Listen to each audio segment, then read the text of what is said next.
સ્કંદની કથા બહુ કિંમતી હોય, આવતીકાલે આવશે. 11મું સ્કંદ એ મુક્તિ લીલા છે, એ ભગવાનનો લલાટ છે, ભાલ પ્રદેશ છે, અને બહુ તેજસ્વી કથાઓ છે એકાદશ સ્કંદમાં. અને 12મું સ્કંદ છે એ આશ્રય લીલા છે, એ ભગવાનનો ડાબો હાથ જે ભગવાને ઊંચો કરેલો છે ગિરિરાજને ધારણ કરવા માટે, આંગળી સાથે, ટચલી આંગળી સાથે.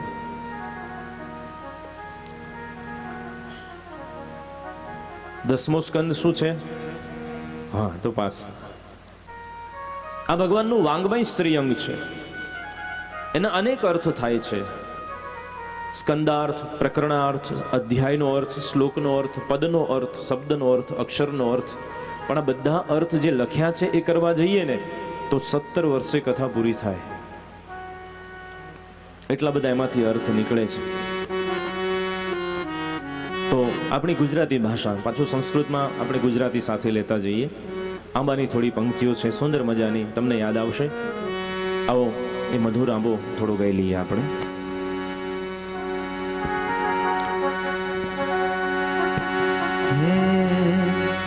આંબો અખંડ ભુવન આખી ઉતર્યો, આંબો અખંડ ભુવન ઉતર્યો, બ્રજ ભૂમિમાં આંબાનો વાસ રે સખી રે, આંબો પ્રિયો, બ્રજ ભૂમિમાં આંબાનો વાસ રે સખી રે, આંબો પ્રિયો, આંબો અખંડ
ભુવન આખી ઉતર્યો. બ્રહ્માજીએ નારદજીને આ જ્ઞાન આપ્યું અને નારદજીએ આવી અને વ્યાસજીને કહ્યું કે આ જ્ઞાન તમને ઈશ્વરની કૃપાથી મળશે. સમાધિમાં વ્યાસજીએ માત્ર 4 જ શ્લોક જોયા છે, ચતુશ્લોકી ભાગવત, અને એમાંથી કેટલો વિસ્તાર કર્યો? 18,000 શ્લોક બનાવ્યા અને 12 સ્કંદ થયા એના.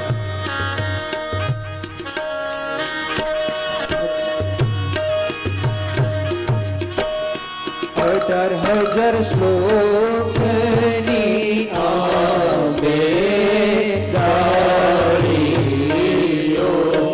18,000 શ્લોકની આંબે ડાળીઓ,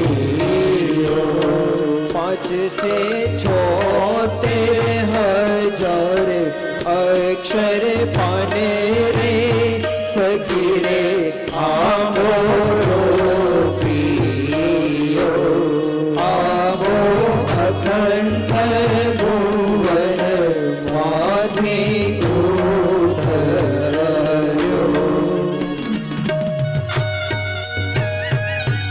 18,000 સ્કંદ, જે 12 સ્કંદ આંબાના થડ થયા અને 335 અધ્યાય એ શાખ થયા, 18,000 શ્લોક એના પાન થયા. આંબો કેવો દિવ્ય છે, તો એનો મહિમા ગયો.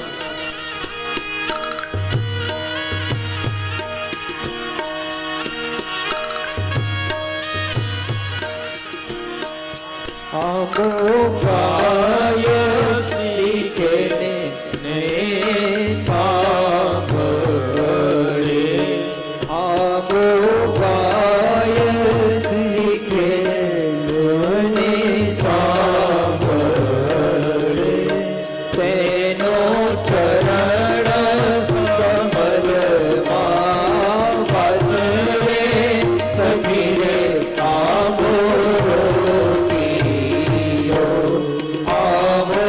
અખંડ ભુવન માંથી ઉતર્યો,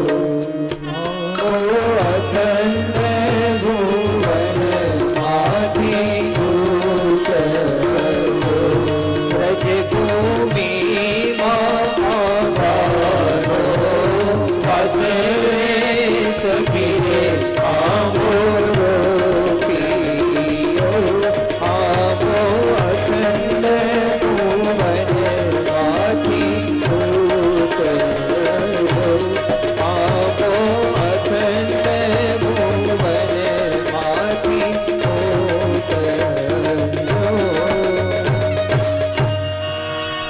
આંબો ગાય શીખે ને જે સાંભળે, તેનો ચરણ કમલમાં વાસ. આપણું ગુજરાતી સાહિત્યની આ ધરોહર છે આંબો, અને આનો સંસ્કૃતમાં પાઠ ન કરી શકીએ તો નિત્ય આંબો ગઈએ ને તો ભાગવત પારાયણ જેટલું ફળ છે. કારણ કે આમાં બધી જ ભાગવતની જે ભગવાનની લીલાઓ છે એ ગાતા ગાતા વર્ણવી છે. આ શીખવાનું છે. પણ આજે સંસ્કૃતિ ભૂસાતી જાય છે ધીમે ધીમે. લગ્નમાં છે ને ગાવાવાળા માણસો બોલાવવા પડે. હવે તો લગભગ માતાઓ હાલરડાઈ જાણતી નથી.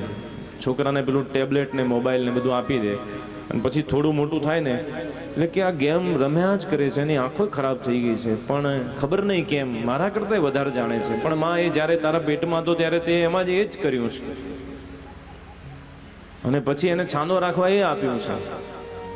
હા, ટેકનોલોજી એનો દુરુપયોગ થઈ રહ્યો છે અત્યારે. પણ એક વખત મોબાઈલ બગડશે ને તો ચાલશે, પણ છોકરું બગડશે ને તો એમાં બીજા પ્રોગ્રામ ડાઉનલોડ નહીં થાય. એટલે આ ગુજરાતી ભાષાની અમુક જે આપણી ધરોહર છે એને જીવતી પણ રાખવી પડશે, જાગતી પણ રાખવી પડશે. તો સુતજી મહારાજને પ્રશ્ન પૂછ્યો ઋષિઓએ કે પરીક્ષિતો થદાજર છે જન્મ કર્મ વિલાપનમ સંસ્થાપ્ચ પાંડુપુત્રાણામ પક્ષે કૃષ્ણ કથોદયમ. મહારાજ પરીક્ષિતજી મહારાજ એ તો પાંડુઓના વંશજ છે, એમને કેમ શ્રાપ થયો? એમના જન્મની કથા અમારે સાંભળવી છે. સુતજી મહારાજ કહે છે કે ઋષિઓ, હસ્તિનાપુર અને ઇન્દ્રપ્રસ્થ પાંડવોનું, હસ્તિનાપુર કૌરવોનું. અત્રેથી મહાભારતની કથા શરૂ કરી છે.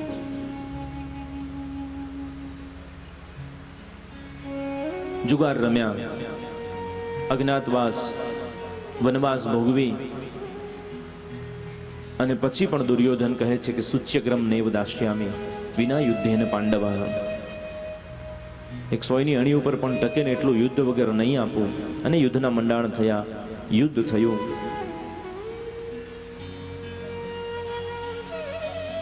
આખી એ કૌરવ સેના ધરાશાયી થઈ. દુર્યોધન એની સાથળ ભાંગી નાખી છે, ઊભો નથી થઈ શકતો, રક્ત રંજિત છે, પોતાના લોહીના ખાબોચિયામાં પડ્યો છે, આક્રંદ કરી રહ્યો છે, મરતો નથી. અને દુર્યોધનનું આ દુઃખ એના મિત્ર અશ્વત્થામાથી જીરવી જતું નથી. અશ્વત્થામા કહે છે, મિત્ર હવે પ્રાણ છોડી દેતો. દુર્યોધન કહે છે કે આખું યુદ્ધ પત્યું, એક પણ પાંડવ ન મર્યો. એકાદાય પાંડવનું માથું જો મેં વાઢ્યું હોત ને તો મારો જીવ જાત. આ અભાગીઓ મરવા પડ્યો છે પણ હજુ એ એના દુષ્કર્મો છોડી શકતો નથી. મિત્ર, જો તું મારી ગતિ ઈચ્છતો હોય તો એક પાંડવનું માથું લઈ આવ. અશ્વત્થામા મિત્ર ધર્મ માટે હાથ લંબાવે છે. દુર્યોધન, 1, 5 લઈ આવો. યુદ્ધ વિરામની છાવણીમાં પાંડવો સૂતા છે, સુવાની તૈયારી કરી રહ્યા છે.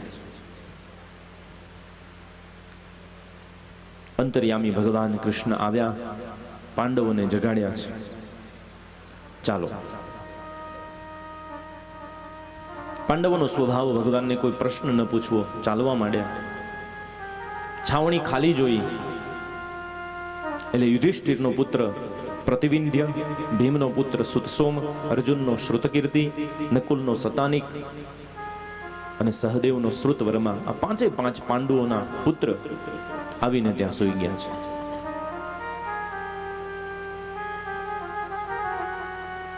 પાંચ સૂતા છે. ચોર પગે અશ્વત્થામા આવ્યો, પાંડવોની છાવણી ગોતી, સૂતેલા 5ને જોયા અને એક ક્ષણનો પણ વિચાર કર્યા વિના એને જ્યાં ખડગ હાથમાં લીધી અને એક સાવજ જેમ મૃગલીના બચ્ચાને છેદી નાખે એમ ગહા મારતો જાય, માથા વાળતો જાય. 1, 2, 3, 4 અને 5 માથા ધડથી અલગ. તરફડીને 5 બાળકો શાંત. એને હર્ષ છે કે મેં પાંડવોને માર્યા. શિખાથી માથા રક્તરંજિત, હાથમાં લીધા 3 અને 2. એક વીર યોદ્ધાની જેમ આવ્યો સમરાંગણમાં અને દુર્યોધનને કહે છે, મિત્ર, 1 માંગ્યું તું ને એટલે 5 લાવ્યો છું. હર્ષ ગેલો દુર્યોધન કહે છે, એમાંથી પહેલા મને ભીમનું માથું આપ. અંધારામાં મોટું ગોતી અને જ્યાં દુર્યોધનના હાથમાં આપ્યું અને દુર્યોધને પૂરા ક્રોધથી જ્યાં એને દબાવ્યું,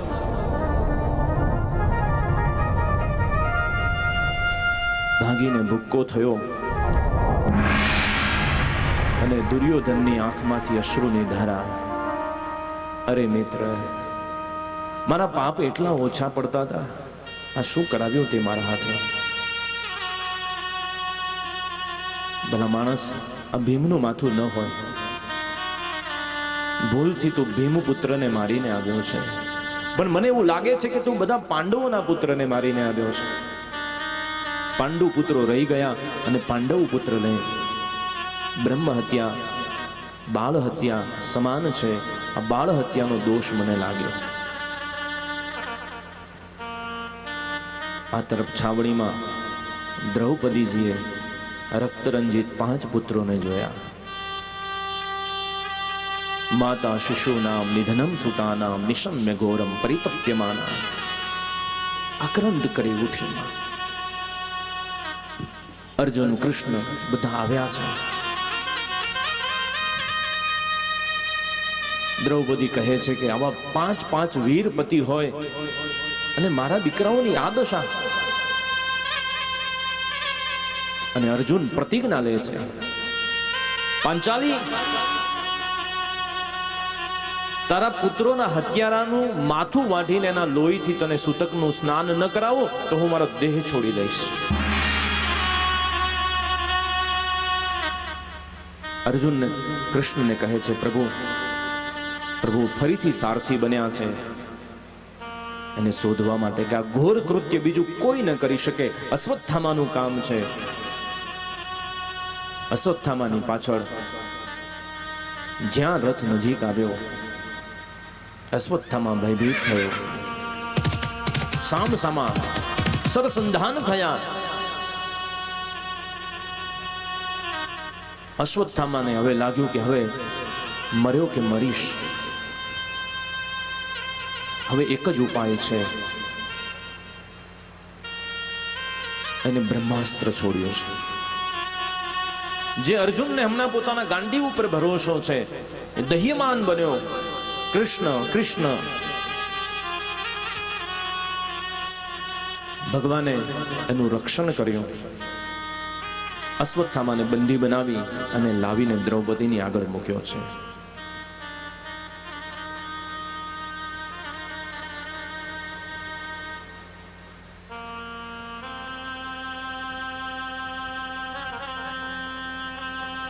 દ્રૌપદી એને જોયો. શાસ્ત્રો એવું કહે છે કે ભગવાન કૃષ્ણને કષ્ટ વેઠીને જન્મ આપનારી પવિત્ર દેવકી માં આ દુનિયામાં મળી છે, પણ સંવેદનાની મૂર્તિ દ્રૌપદીને જન્મ આપીને એવી તો કોઈ માં પણ ન મળી. ત્યારે દ્રૌપદીને અગ્નિમાંથી જન્મ લેવો પડ્યો છે. અગ્નિની પુત્રી છે, યજ્ઞમાંથી પ્રગટેલી છે દ્રૌપદી.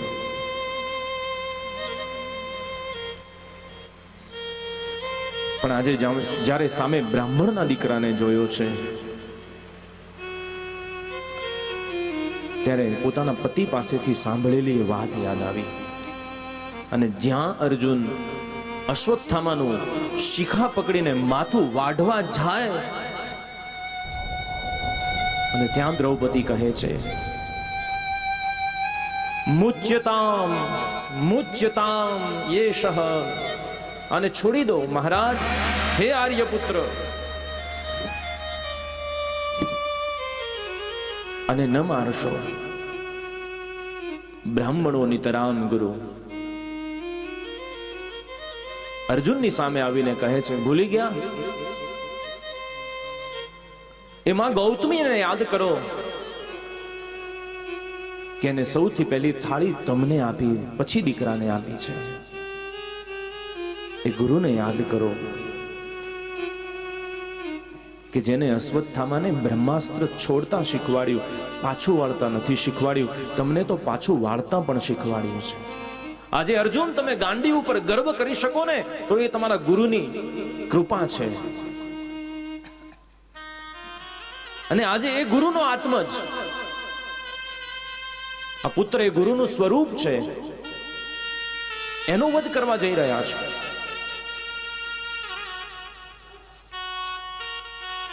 દ્રૌપદી વિચારે છે કે પતિના મરણ પાછળ સતી થવાનો યુગ હતો, પણ છતાંમાં ગૌતમી ગુરુના ગયા પછી સતી નથી થયા, કારણ પુત્રનો મોહ હતો એમને. અરે મારા 5 પુત્રો ગયા તો શું થયું, પણ મારું સૌભાગ્ય તો છે.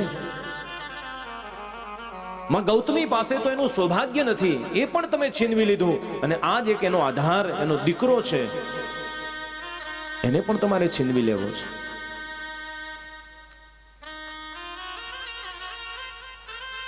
કૃષ્ણની સામું જોયું છે, સખા બ્રાહ્મણને મરાય? અને ત્યારે કૃષ્ણ જવાબ આવે છે કે બ્રહ્મ બંધુ ન હંતવ્યો, બ્રાહ્મણને ન મરાય.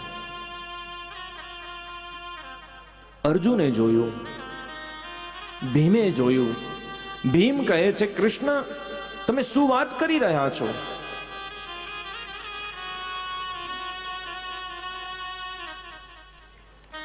આ તો આતતાયી છે, અને આતતાયીને તો ન છોડાય. શું કરવું જોઈએ? અને ત્યારે કૃષ્ણ કહે છે કે આતતાયી વધાર્ણવ અગ્નિદો ગરદશ્ચૈવ શૂલદો શસ્ત્રપાણીભિઃ. જે કોઈને ઝેર આપીને મારી નાખે, કોઈનું ઘર સળગાવે, કોઈની હત્યા કરી નાખે, ગાયને મારી નાખે, બ્રાહ્મણને મારી નાખે, આ તો આતતાયી કહેવાય. આ ત્રાસવાદી છે, આતંકવાદી છે, આને ન છોડાય. આ કૃષ્ણ કરી શકે. દ્રૌપદીને કહી શકે કે બ્રહ્મબંધુ ન હંતવ્ય, બ્રાહ્મણને ન મરાય, અને ભીમને એવું કહી શકે કે આતંકવાદીને છોડાય નહીં. તો વચ્ચેનો રસ્તો શું? તો કહે છે કે વૈરના અગ્નિને શાંત કરવા માટે એમાં ક્ષમાનું જળ નાખો.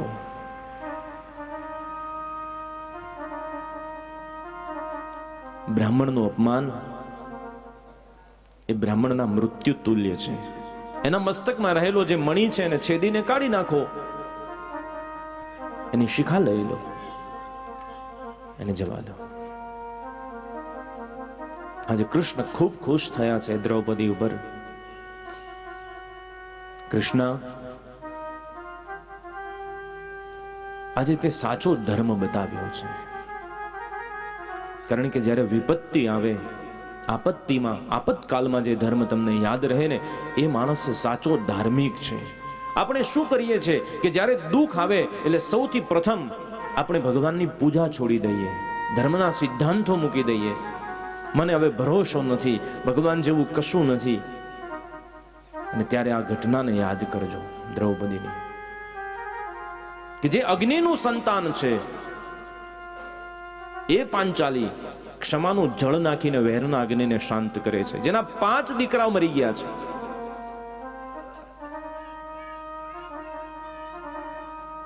અશ્વત્થામાને છોડી દીધો છે, પણ અપમાનિત થયેલો અશ્વત્થામા છોડીશ નહીં. સંકલ્પ સાથે ફરીથી એને બ્રહ્માસ્ત્ર સરસંધાન કરીને આ વખતે છોડ્યું છે પાંડવોના એક જ બચેલા વંશજ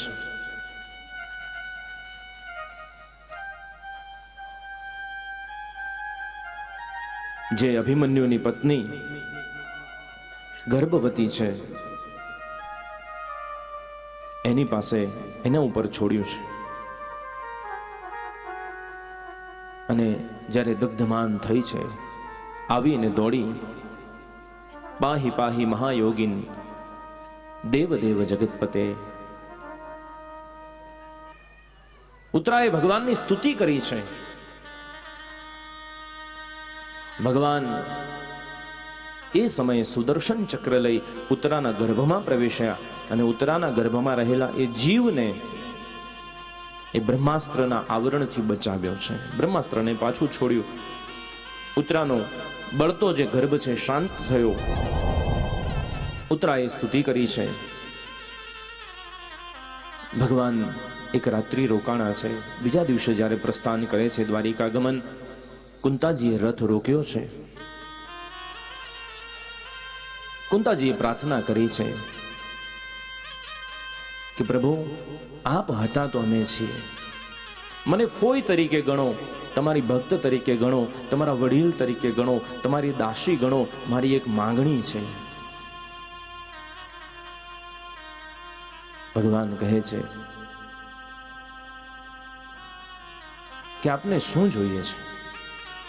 ત્યારે કુંતાજી કહે છે કે વિપદઃ સંતુ ન સસ્વદ તત્ર તત્ર જગદગુરો ભગવતો દર્શનમ યત્સ્યાત ન પુનર્ભવ દર્શનમ. કોઈ જગતનો ભક્ત ન માગે, એમાં કુંતાએ માગ્યો છે. વિપત્તિ માગી, દુઃખ માગ્યું. વિપદઃ નઃ સંતુ સસ્વદ, અમને શાશ્વત દુઃખ મળે ભગવાન, અમારે સુખ નથી જોતું. કારણ કે દુઃખ હોય છે ને ત્યારે જ દ્વારિકાનાથ તું યાદ આવે છે, સુખમાં તો તારું ક્યારેય સ્મરણ જ નથી થતું.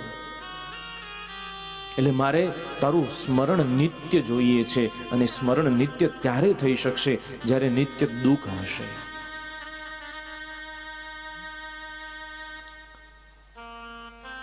હનુમાનજી પણ માગ્યું છે, કહ હનુમંત વિપત્તિ પ્રભુ સોઈ, જબ તબ સુમિરન ભજન ન હોય. વિપત્તિ કઈ છે? જ્યારે ભગવાનનું સ્મરણ નથી થતું.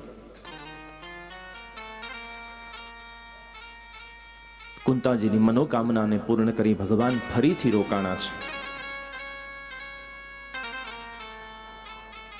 કુંતાજીને એવું થાય છે કે ભગવાન મને ફોઈ માને છે એટલે રોકાણા. અર્જુનને થાય છે કે હું સખા છું એટલે રોકાણા છે. પણ ભગવાન બીજા કારણથી રોકાણા છે. આ તરફ ધર્મરાજ યુધિષ્ઠિર ઉદ્વિગ્ન મને બેઠા છે. યુદ્ધ જીત્યા છે પણ પ્રસન્નતા નથી. કુંતાજી કહે છે કે પ્રભુ, ધર્મરાજની મનની જે વિટંબણા છે એને ટાળવી છે, અને ભગવાનને જેને મળવા જવું છે એનું બહાનું મળ્યું. ભગવાન કહે છે ચલો મારી સાથે. આવ્યા છે સમરાંગણમાં પાંડવોને લઈને. ભગવાન જેના માટે રોકાયા છે એને મળવા આવ્યા છે ભીષ્મ પિતામહની બાણ સૈયા પાસે. ભીષ્મ પિતામહ એના ચરણ પાસે આવીને ભગવાન ઉભા. અને ત્યારે ભીષ્મ પિતામહના મુખમાંથી એક શ્લોક નીકળે છે. સદેવ દેવો ભગવાન પ્રતીક્ષતામ કલેવરમ યાદ વદિદમ હિનોમ્યહમ પ્રતીક્ષતામ. હે દ્વારકેશ, આવ્યા છો ને, તો હવે જ્યાં સુધી હું ન કહું ને ત્યાં સુધી પ્રતીક્ષા કરજો. પ્રતીક્ષા કરજો કે મારું શરીર પ્રાણ છોડે ત્યાં સુધી પ્રતીક્ષા કરજો.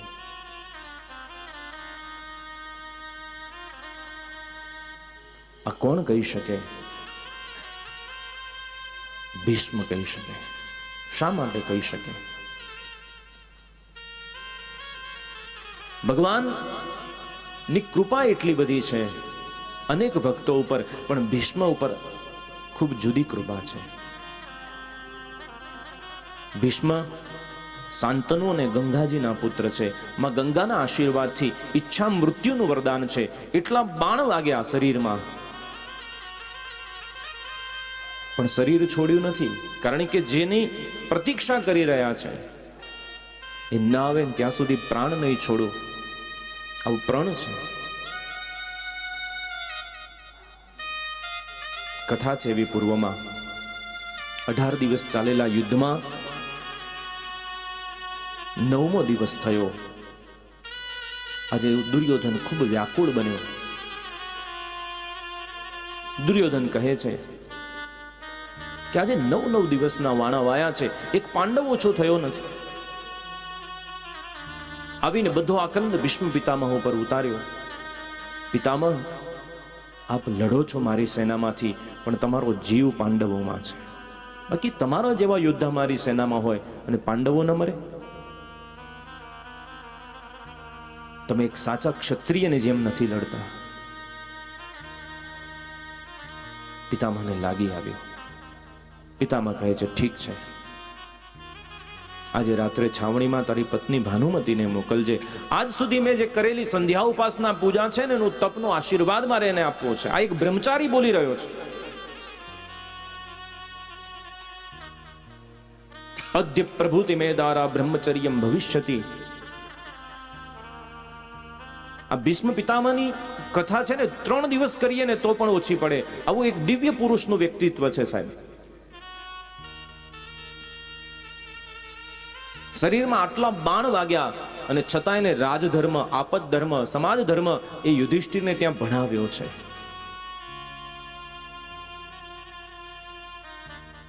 અને આજે આવા વિરલ પુરુષોના વ્યક્તિત્વને ભૂલીને આપણે પશ્ચિમ સંસ્કૃતિ તરફ દોટ મૂકીએ છીએ. આ નવા વર્ષને ઈસુ ખ્રિસ્તના જે નવું વર્ષ છે એને કેટલા દિવસ થયા? વિરોધ નથી આપણે કોઈ વસ્તુનો, પણ એની ઉજવણી આપણે શા માટે કરવી? અને ઈસુ સ્વયં એવું બોલ્યા છે કે હું તો ભગવાનનો મેસેન્જર છું, હું ભગવાન નથી, હું તો એનો પુત્ર છું. અને એમને તો કદાચ 3 જ ખીલા માર્યા છે. ભીષ્મ પિતામહના તો અંગે અંગમાં બાણ વાગ્યા છે. તો ભીષ્મ જયંતિ ઉજવીએ છીએ ક્યારે? જગતને ઘણું આપ્યું છે. જે વિષ્ણુ સહસ્ત્રનો પાઠ આપણે કરીએ છીએ એ ભીષ્મ પિતામહ નિત્ય પાઠ એનો કરતા. શંકરાચાર્યજી મહાભારતના દિવ્ય ગ્રંથમાંથી એ વિષ્ણુ સહસ્ત્રને બહાર કાઢ્યો છે. હવે ભીષ્મ ઉવાચ, ભીષ્મ પિતામહની રચના છે. આ જગતને આપ્યું છે એમને.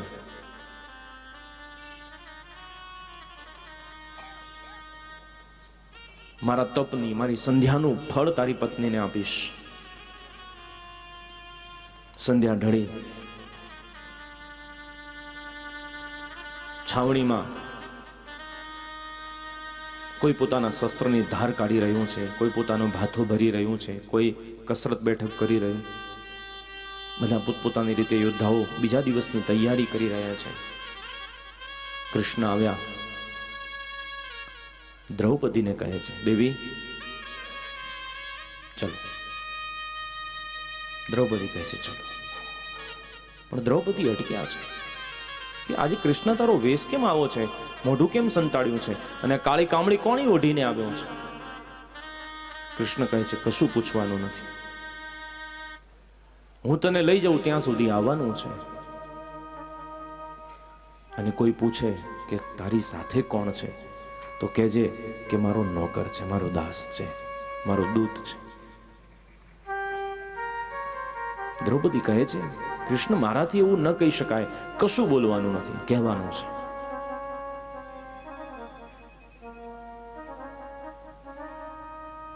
કપટ કરી કૃષ્ણ દ્રૌપદીને લઈને આવ્યા છે શત્રુઓની છાવણીમાં. જ્યાં ભીષ્મ પિતામહની છાવણી છે, દૂતે અટકાવ્યા છે. પહેલાનો સમય હતો કે બ્રાહ્મણ ને સ્ત્રી ગમે ત્યાં જઈ શકતા. તો સમરાંગણના કોઈ વૃક્ષ નીચે ભગવાન ફાનસ હાથમાં, દંડો માથે ઓઢેલી છે કામળી.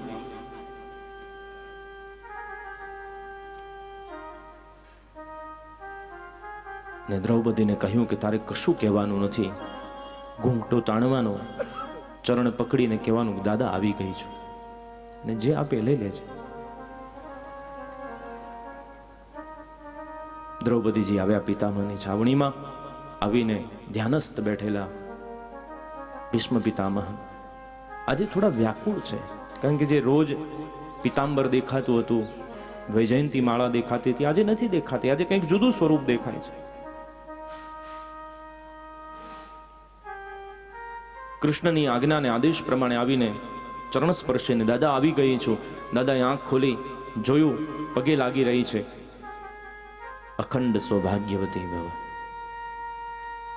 અને દ્રૌપદીએ ઘૂંઘટો ઉઠ્યો કે દાદા હવે કાલથી સાચવી લેજો 5 જણાને. અને ભીષ્મ કહે છે કે ઊભી રહે, તું જેની સાથે આવી છે ને એને મળવું છે.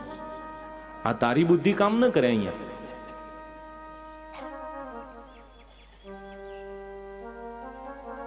આવ્યા છે વૃક્ષ પાસે, આદેશ કર્યો કામળી લઈ લો. ખોલી અને ત્યાં ભીષ્મ પિતામહ કહે છે કે એક ભક્ત માટે થઈને તું કાળી કામળી ઓઢી કાળી રાતે જો નોકર બનવા તૈયાર હોય તો એક દિવસ મારા માટે પણ તું ઊભો રહેજે. અને હું ન કહું ને ત્યાં સુધી સ્થાન તું છોડતો નહીં. મેં પણ તારી ઉપાસના કરી છે, એટલો મારો પણ હક છે. એટલે ભીષ્મ કહી શકે કે સદેવ દેવો પ્રતીક્ષતા. તમે ઉભા રહો ભગવાન, ઉભા રહેવું પડશે તમારે. અને ભગવાન ડાયા બનીને ત્યાં ઉભા રહ્યા છે. ભીષ્મની સ્તુતિ છે, અદ્ભુત વાત દાદાએ કરી છે કે ભગવાન બધી જ કામનાઓ પૂર્ણ થઈ ગઈ છે, પણ એક જવાબદારી બાકી રહી ગઈ. મારી દીકરી પરણાવવાની રહી ગઈ છે. ઉભેલા બધાની આંખમાં ચમક આવી ગઈ કે અમે તો સમજતા હતા કે દાદો બ્રહ્મચારી છે, આને તો દીકરી છે. અને ત્યાં ભીષ્મ કહે છે કઈ દીકરી? તો કહે છે કે ઇતિ મતિ રૂપ કલ્પિતા વિતૃષ્ણા ભગવતી સાત્વત પુંગવે વિભોમની. ઇતિ મતિ રૂપી કલ્પિતા, મારી મતિ રૂપી જે કન્યા છે, મારી બુદ્ધિ રૂપી જે દીકરી છે, એ હજુ ક્યાંક ભટકે છે. પ્રભુ એને પરણી જાને તું. તારા જેવો યોગ્ય વર મળે ક્યાંથી એને? મેં જોયું છે તારું સામર્થ્ય, મેં જોયું છે તારું એ રૂપ.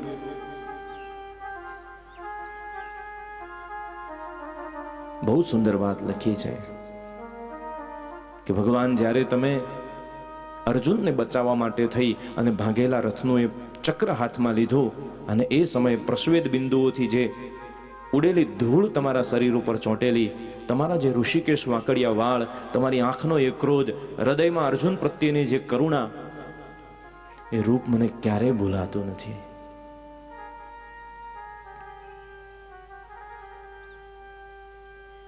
એટલે મારી મતિરૂપી કન્યા મારે તમને પરણાવી દેવી છે.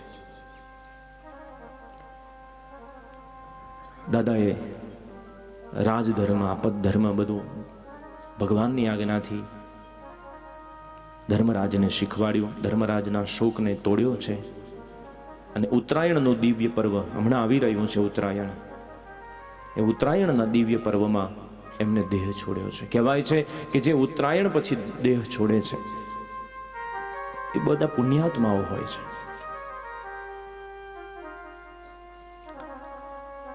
આત્મન્યાત્માન અનિવેશ્ય સોંત શ્વાસ ઉપારમત. દાદાએ પોતાના શ્વાસમાં રમમાણ થયા છે, નાશ થયો છે, પ્રાણ છોડ્યા છે એવું નહીં, પોતે પોતાના શ્વાસમાં રમમાણ થયા છે એવું લખ્યું છે. બધાની વિદાય લઈને પ્રભુ દ્વારિકેશ દ્વારિકા પધાર્યા. આ તરફ પરીક્ષિતજી મહારાજનો જન્મ થયો. જન્મતાની સાથે એ કોઈને શોધી રહ્યો છે. પરિતઃ ઈક્ષતિ, ચારે બાજુ જુએ છે કે જેને મારા માતાના ગર્ભમાં મારું રક્ષણ કર્યું એ ક્યાં છે. એટલે નામ પડ્યું છે પરીક્ષિત. ધર્મરાજે ભૂદેવોને બોલાવ્યા, એનો જ્યોતિષ જોડાવ્યો છે. કુંડળી જોતાની સાથે કહ્યું કે ઇક્ષ્વાકુ રાજા જેવો મહામાનવ થશે, રામ જેવો સત્યસંગ થશે, શિબી રાજા જેવો શરણાગત વત્સલ બનશે, કુબેર જેવો ધનવાન, અર્જુન જેવો બાણાવળી થશે, અગ્નિ જેવો દુષ્ધર્ષ થશે, સમુદ્ર જેવો દુસ્તર થશે, મૃગેન્દ્ર જેવો વિક્રાંત થશે, પૃથ્વી જેવી સહનશીલતા એનામાં હશે, પિતૃઓ જેવો સહિષ્ણુ બનશે, વિષ્ણુ જેવો દરેકને આશ્રય આપનારો શરણાગત વત્સલ બનશે, રંતી દેવ જેવો ઉદાર અને યયાતિ જેવો ધાર્મિક બનશે. પણ તક્ષકાદ આત્મનો મૃત્યુ દ્વિજપુત્રો પસર્જિતા, પણ એને બ્રાહ્મણના દીકરાનો શાપ લાગશે અને તક્ષકનો દંશ થશે.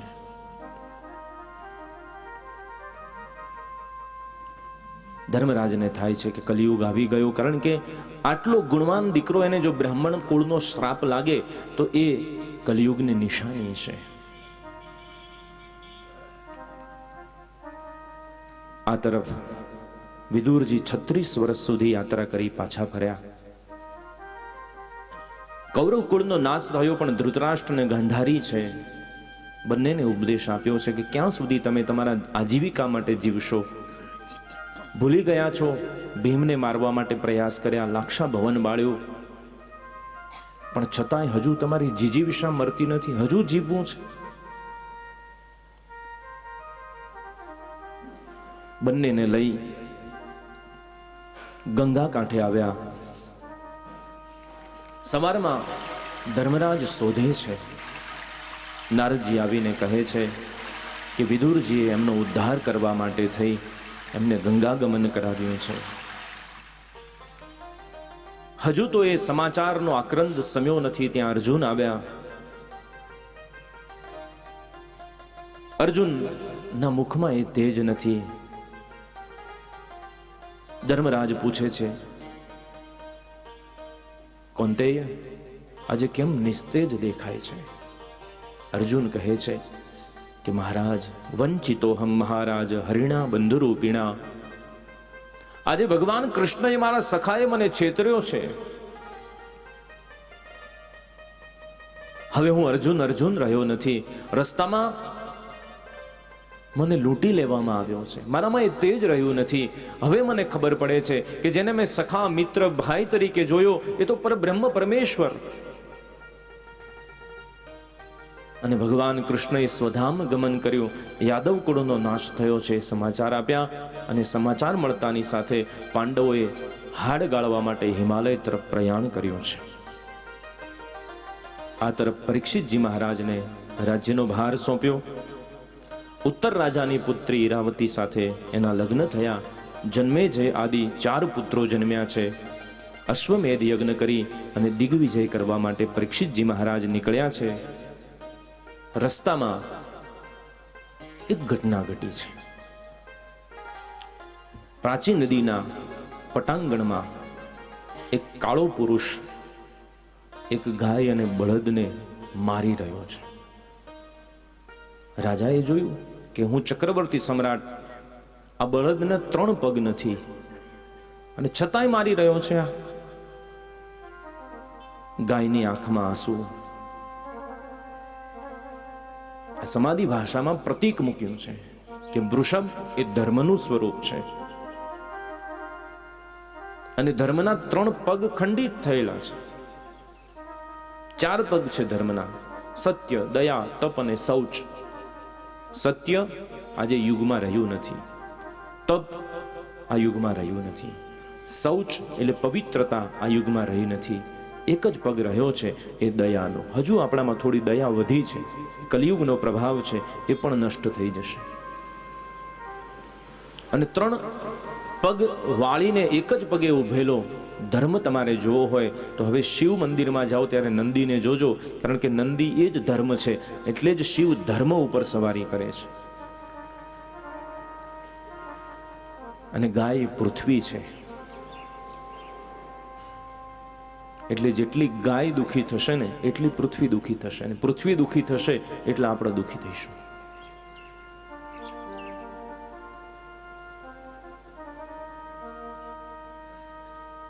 આપણે અત્યારે ચોખ્ખું નથી ખાઈ શકતા, બધામાં દવાઓ આવે છે, બિયારણ આવે છે, ભેળસેળ આવે છે. કેમ? કારણ કે આપણે ગાયને એઠવાડ ખવડાવીએ છીએ. જેવું વાવીએ છીએ એવું જ લણીએ છીએ. આપણા કરેલા જ છે આ કર્મો. આ શાસ્ત્ર દ્રષ્ટિ આપે છે જોવાની આપણને. અને ત્યાં પરીક્ષિતજી મહારાજે આ દશા જોઈ અને જ્યાં હાથ પોતાની તલવાર ઉપર મૂકે એ કાળો પુરુષ આવીને પગમાં પડ્યો છે. મહારાજ ને જ્યાં સ્પર્શ થયો ને કલિયુગનો, સ્પર્શ થતાની સાથે પ્રભાવ આવી ગયો, હાથ પાછો ગયો. કહ્યું કે હું કલિયુગ છું, હવે મારો વારો છે.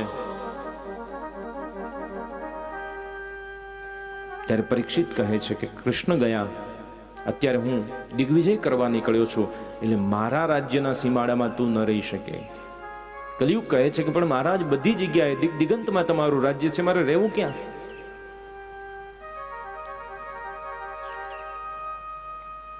અભ્યર્થિતઃ તદા તસ્મૈ સ્થાનાની કલૌ દદો. એને યાચના કરી, પ્રાર્થના કરી, એટલે 4 સ્થાન આપ્યા. દ્યુતમ પાનમ સ્ત્રિયા સોનું સુના યત્રા ધર્મસ્તતુર્વિદઃ. જ્યાં દ્યુત એટલે કે જુગાર રમાતો હોય ત્યાં તારે રહેવું. જ્યાં મદિરાપાન દારૂ પીવાતો હોય ત્યાં તારે રહેવું. જ્યાં વ્યભિચાર થતો હોય ત્યાં તારે રહેવું. અને દ્યુતમ પાનમ સ્ત્રિયા સોનું અત્ર ધર્મ ચતુર્વિદ. અધર્મ જ્યાં થતો હોય, હિંસા થતી હોય ત્યાં તારે રહેવું. કલિયુગે પ્રાર્થના કરી, મહારાજ મારો સમય છે, પરિવાર મોટો છે, આ નહીં ચાલે. પુનશ્ચ યાચમાના નામ, ફરીથી એને માગણી કરી, પ્રાર્થના કરી. અને ત્યારે કહ્યું કે જા 5મું સ્થાન તને સોનામાં આપું છું, સોનામાં રહેજે. સોનામાં કલિયુગ રહે છે, બહુ ભેગું ના કરતા.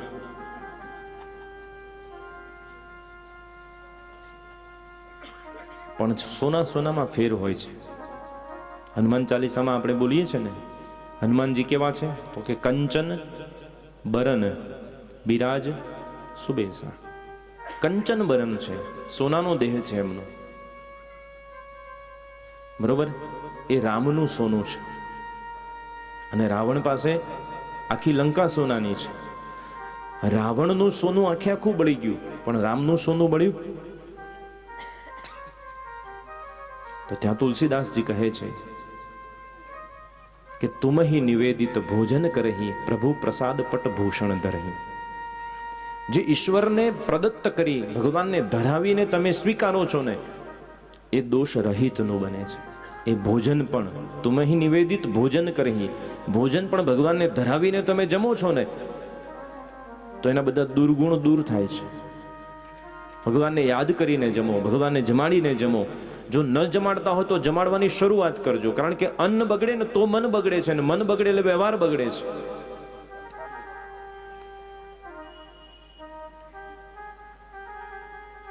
એટલે જે કંઈ પણ હોય ભગવાનને ધરાવીને લેજો, પ્રસાદીનું કરીને લેજો. પરીક્ષિતજી મહારાજ પોતાના નગરમાં પાછા આવ્યા. આવી ક્યારે નથી આવ્યો એવો વિચાર આવ્યો આજે કે મારા પિતૃઓએ જે રાજાઓને જીત્યા છે એમાંથી લીધેલી વસ્તુ જોવી છે. અને એ આખો ખજાનો ખોલ્યો, જરાસંઘનો જે મુગુટ છે એને માથે મૂક્યો અને અધર્મ માથામાં પ્રવેશ્યો સોનાના એ મુગુટ દ્વારા. અને રાજાને મૃગયા કરવાની ઈચ્છા થઈ કે આજે શિકાર કરવા જવું, આખેટ કરવા જવું. જંગલમાં નીકળ્યા, દૂર દૂર સુધી ફર્યા, ઘણા પશુઓને માર્યા, રંજાડ્યા.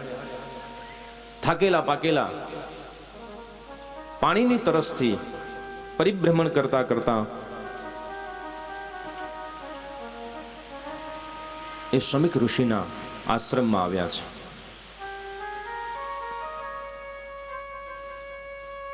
ઋષિ ધ્યાનસ્થ સમાધિ અવસ્થામાં છે.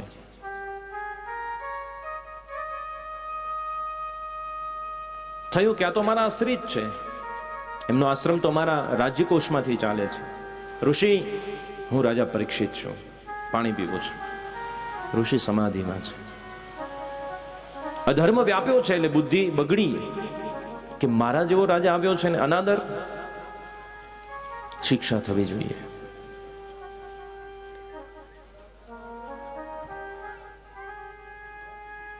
એટલે આજુબાજુ નજર કરી, ક્યાંક આગલા દિવસે બહુ વરસાદ પડ્યો હશે, પાણીનો પ્રવાહ વહ્યો હશે, એમાં કોઈ સાપ મરેલો તણાઈને આવ્યો હશે, પડ્યો હશે વાડમાં. ભાથામાંથી બાણ દીધું, એના સર ઉપર એ સર્પને ઉપાડી અને મુનિના ગળામાં પહેરાવી દીધો.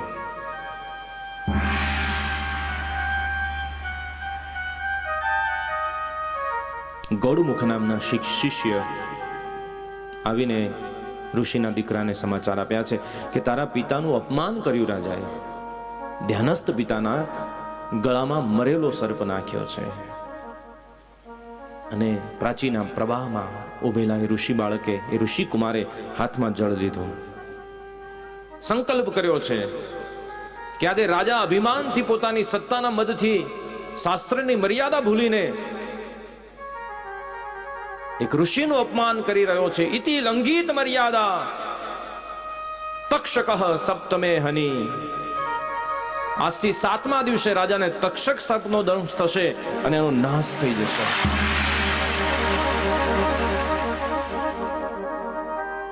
ક્રોધમાં સાપ થયો. આવીને ઋષિને કોઈ કહ્યું, ઋષિએ કહ્યું કે કોઈ એવો કાળ વ્યતીત થતો હશે, રાજાએ આવું દુષ્કર્મ કર્યું, પણ હવે એને સમાચાર આપવા જોઈએ. શિષ્યને મોકલ્યો છે ગૌડમુખને કે જાઓ, જઈને રાજાને કહો કે રાજન, હવે સમય નથી તમારી પાસે, 7 જ દિવસનો સમય છે. મુગુટ ઉતાર્યો, પોતાનો દુષ્કર્મ યાદ આવ્યો. અહો મયા નીચ અનાર્યવત કૃતમ. એક અનાર્ય જેવું નીચ કર્મ મેં કર્યું, મારાથી આવું કેમ થયું? પ્રાયશ્ચિત કરવું જોઈએ. અને ત્યાં આવીને સમાચાર મળ્યા. એ જ ક્ષણે પરીક્ષિતજી મહારાજે જન્મે જઈને રાજ્યગાદી સોંપી અને નીકળી પડ્યા. પરિભ્રમણ કરતા કરતા ગંગા તટે આવ્યા. બધાને પૂછે છે કે જેનું મૃત્યુ નજીક હોય એને શું કરવું જોઈએ?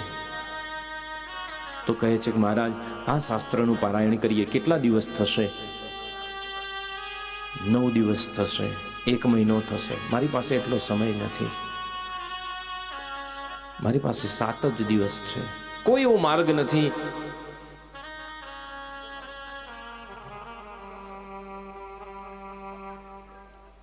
આજે ભગવાનને યાદ કર્યા કે ભગવાન, માના ગર્ભમાં હતો અને જ્યારે મારી ઉપર શસ્ત્રનો પ્રહાર થયો ત્યારે તું શસ્ત્રનો આશ્રય લઈને મારું રક્ષણ કરવા આવ્યો હતો. આજે પ્રભુ, મારા ઉપર શબ્દનો પ્રહાર થયો છે, તો આજે તું નહીં આવે? અને અંતઃકરણના નાદથી ઈશ્વરને યાદ કર્યો. અને યાદ કરતાની સાથે જ તતરા ભવદ ભગવાન વ્યાસપુત્રો યદ્રચ્છયા ગામટમાનો અનપેક્ષઃ અલક્ષલિંગો નિજલાભતુષ્ટો વૃતશ્ચ બાલે અવધૂત વેશઃ તત્રાભવદ ભગવાન વ્યાસપુત્ર અવધૂત વેશમાં એક 8 વર્ષનું બાળક હોય એવું જેનું દિવ્ય સ્વરૂપ, આજાન બાહુ, શરીર ઉપર એકે વસ્ત્ર નથી, દિગંબર છે, કમળ નયન નેત્ર છે, આખી જટા છૂટી છે એની, સુકોમળ ચહેરો,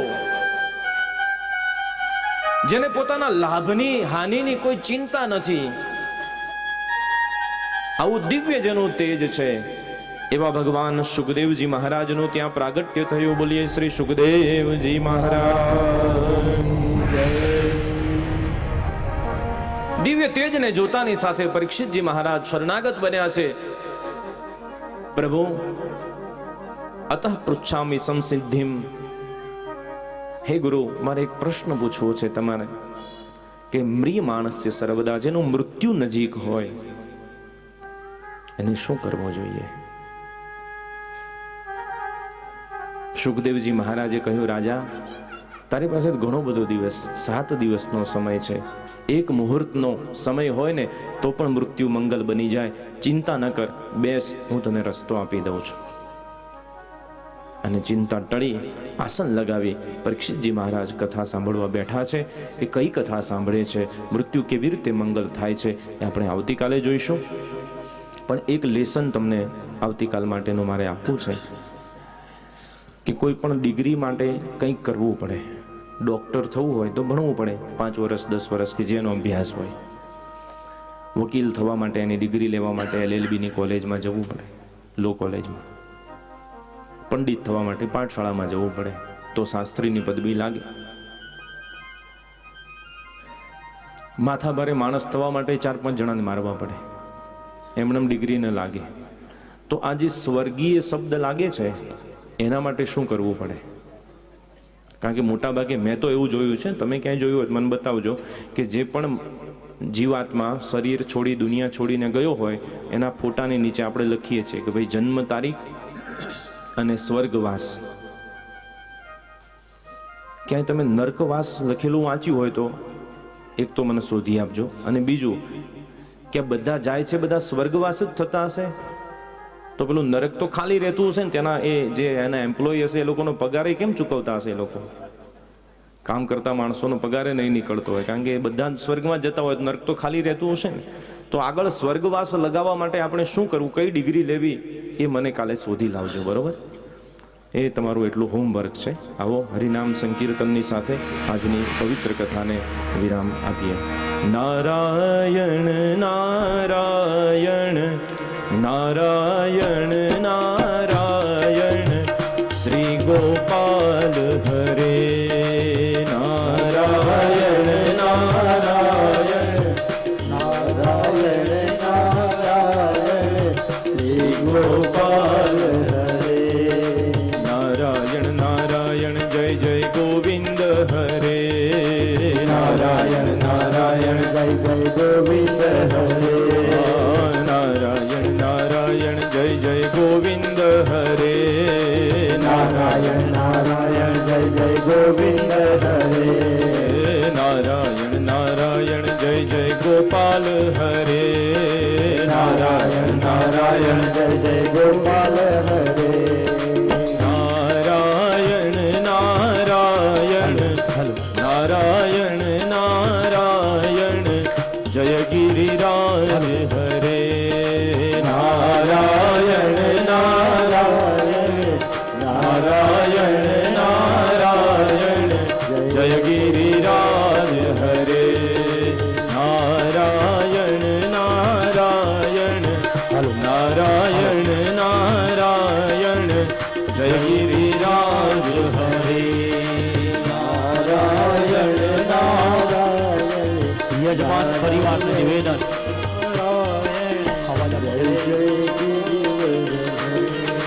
નારાયણ નારાયણ જય જય ગોવિંદ હરે. નારાયણ નારાયણ જય જય ગોવિંદ હરે. નારાયણ નારાયણ જય જય ગોપાલ હરે નારાયણ નારાયણ જય જય ગોપાલ હરે નારાયણ નારાયણ જય જય ગોવિંદ હરે નારાયણ નારાયણ જય જય ગોવિંદ હરે નારાયણ નારાયણ નારાયણ નારાયણ જય ગોપાલ હરે નારાયણ નારાયણ નારાયણ નારાયણ જય ગોપાલ હરે નારાયણ નારાયણ જય જય ગોવિંદ હરે નારાયણ નારાયણ જય જય ગોવિંદ હરે હે સ્વામી નારાયણ નારાયણ જય જય ગોપાલ હરે સ્વામી નારાયણ નારાયણ જય જય ગોપાલ હરે હે નારાયણ નારાયણ જય જય ગોવિંદ હરે નારાયણ નારાયણ જય જય ગોવિંદ હરે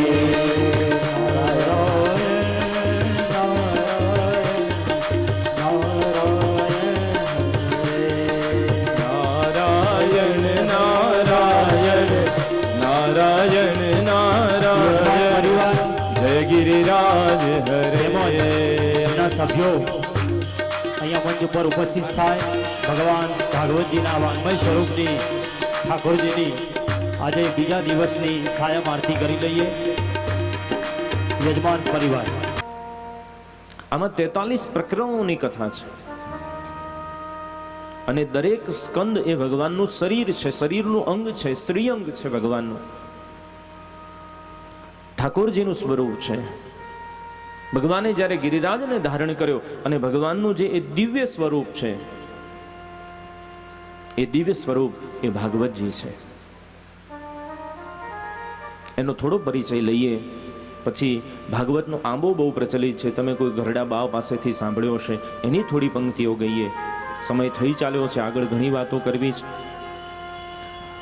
પણ એક એક સ્કંદ ભગવાનનું અંગ છે એ યાદ રાખજો. હું હમણાંથી પ્રશ્ન પણ પૂછી શકું છું, તમને પૂછી શકું. હવે તમે રિટાયર્ડ થયા, अब मेरी बारी है. પ્રથમ સ્કંદ અધિકાર લીલા છે. એટલે કથાની શરૂઆતમાં મેં અધિકારની વાત કરી હતી કે વક્તાનો અધિકાર શું, શ્રોતાનો અધિકાર શું. પ્રથમ સ્કંદ અધિકાર લીલા છે. એ ભગવાનનું દક્ષિણ ચરણારવિંદ છે, જમણું ચરણ છે.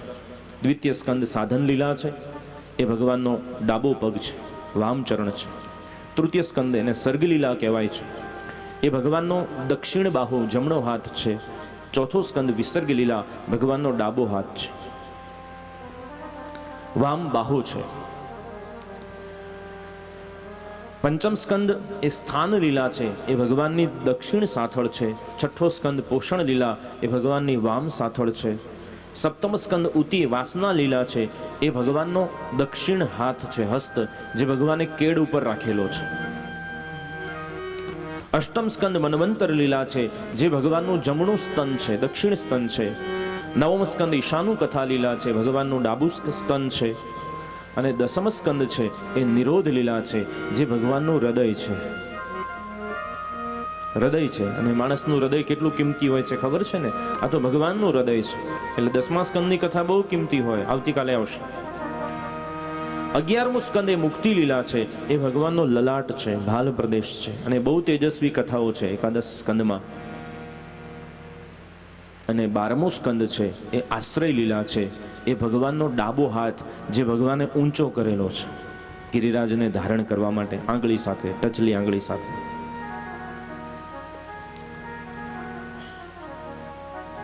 દસમો સ્કંદ શું છે? હા, તો પાસ. આ ભગવાનનું વાંગમય શ્રીઅંગ છે. એના અનેક અર્થ થાય છે. સ્કંદાર્થ, પ્રકરણાર્થ, અધ્યાયનો અર્થ, શ્લોકનો અર્થ, પદનો અર્થ, શબ્દનો અર્થ, અક્ષરનો અર્થ. પણ આ બધા અર્થ જે લખ્યા છે એ કરવા જઈએ ને તો 17 વર્ષે કથા પૂરી થાય. એટલા બધા એમાંથી અર્થ નીકળે છે. તો આપણી ગુજરાતી ભાષા, પાછું સંસ્કૃતમાં આપણે ગુજરાતી સાથે લેતા જઈએ. આંબાની થોડી પંક્તિઓ છે સુંદર મજાની, તમને યાદ આવશે. આવો એ મધુર આંબો થોડો ગાઈ લઈએ આપણે.